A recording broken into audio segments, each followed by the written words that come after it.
There is no band. There is no band.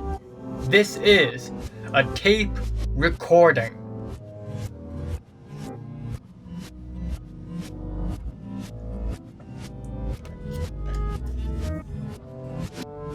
When the pandemic is over, don't worry, everything will start over in the next morning. It will be 2018 again. Yes, anything is real if you believe hard enough. Decide.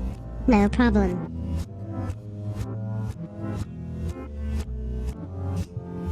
Has always been a movie that I've been wanting to watch for a very long time.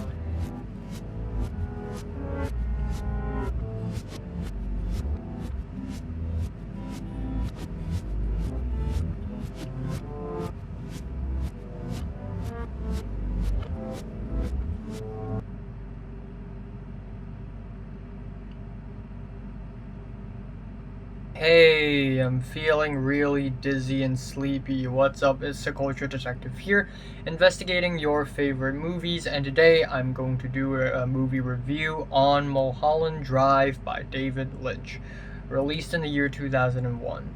So Mulholland Drive is a movie that I've been wanting to watch for a long time,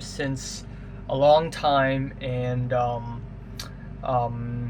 David Lynch has always been a director that I'm really interested in. I've watched all of Twin Peaks. Aside from the movies, I've watched Twin Peaks seasons 1 and 2, as well as the reboot, the 2017 reboot, and all of them are amazing. Even though there are low points in the original Twin Peaks, the reboot version, or more like the sequel of Twin Peaks, released in 2017, is probably the dreamiest thing I've ever come across in any art form ever.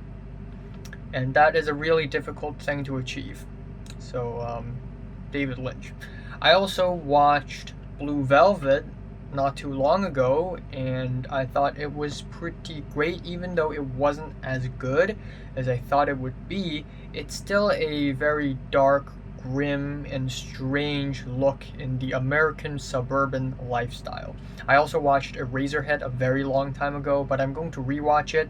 Anyways, I watched Mulholland Drive, and this might actually be my favorite David Lynch film ever. And yes, David Lynch's films have always been some of the most surreal works of movies of all times.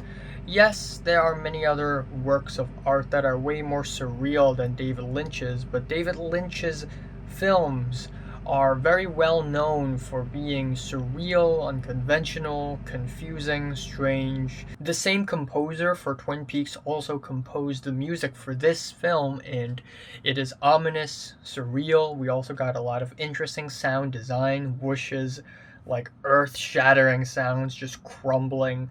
A lot of strange visuals, blurry, out of focus shots, and shots that don't make sense whatsoever. But, yeah, this, I never had any dreams that felt like this movie, so maybe if I had, I would be able to enjoy this movie way more, like, oh my god, this movie's literally my dream. But I know what it's like to have strange dreams. I mean, everybody knows what it's like, but usually, ever since I was young, I actually keep a dream journal inside my phone in a Google Doc. And every time I have a really strange dream, I would write it down, and I would sometimes go back to those dreams. In fact, this morning I just had a nightmare. Yay. But that is just the usuals at this point. What I love about Mulholland Drive is how empty and strange and unsettling it is, and what I can describe David Lynch's style is dark Americana, where David Lynch would take the average everyday American life and sort of bring out the strangest and most unreal elements out of these lives, like the American suburban life in Blue Velvet, or the, Washington State in the middle of the woods, little village kind of life in Twin Peaks, and now we have the dark side of Hollywood in Mulholland Drive, but equal parts dark, equal parts surreal and strange. There are also a lot of highlights in this movie. We have the diner scene near the beginning of the movie, which is completely unrelated to the plot, but it is just so fantastic. It features a jump scare, but it is honestly one of the most effective uses of jump scare of all times. We have the incredibly funny scene that is the hit scene where Jacob from Lost tries to assassinate someone, and he did it, but he messed up and accidentally killed another person, and then accidentally killed another person, and that scene was hilarious.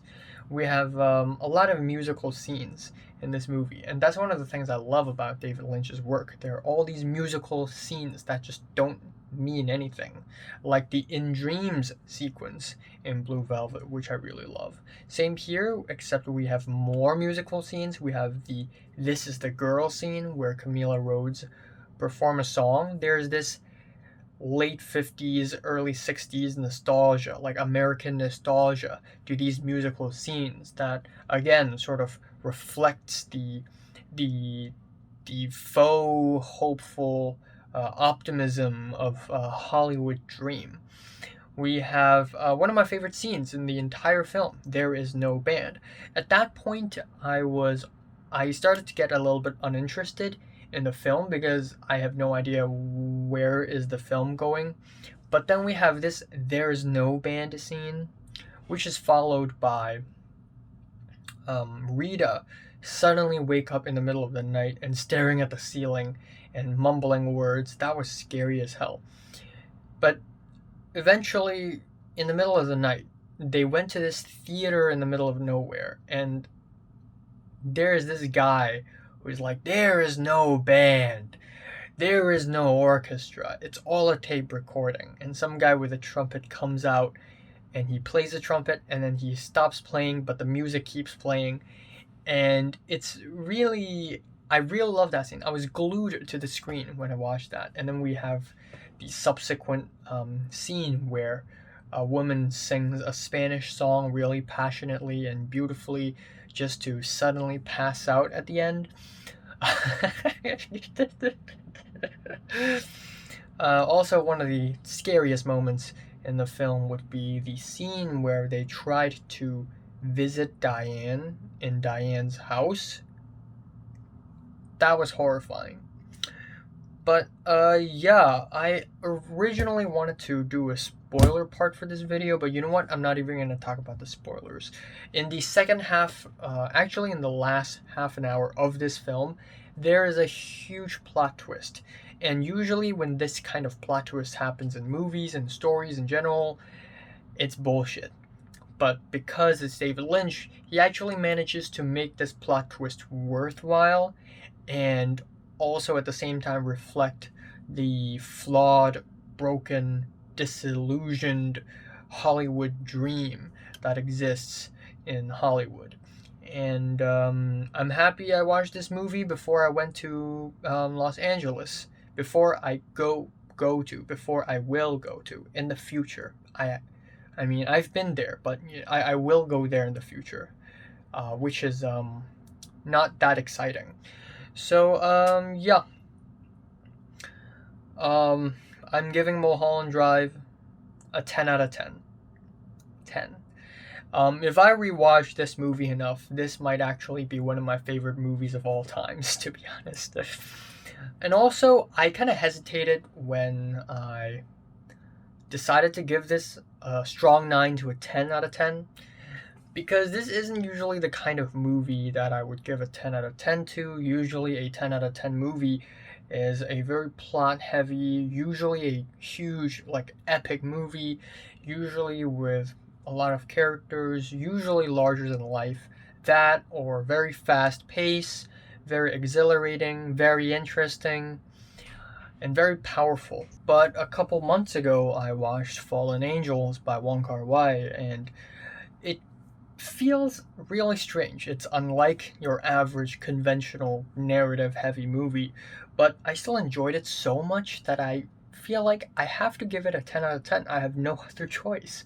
So that's kind of what happened to Mulholland Drive as well. I just enjoy it so much. I feel like only a 10 out of 10 would do it justice. Maybe a strong 9. Maybe a strong 9. I've thought about giving a strong 9, but you know what? I feel like this is strong 9 to a light 10 out of 10. And I'm just going to leave it at that. Yeah, I just one more thing to add, actually. I forgot to talk about this. This film shows that reality is often disappointing and bland, and I wholeheartedly agree. And I really love movies that represent dreams this well, as Mulholland Drive does.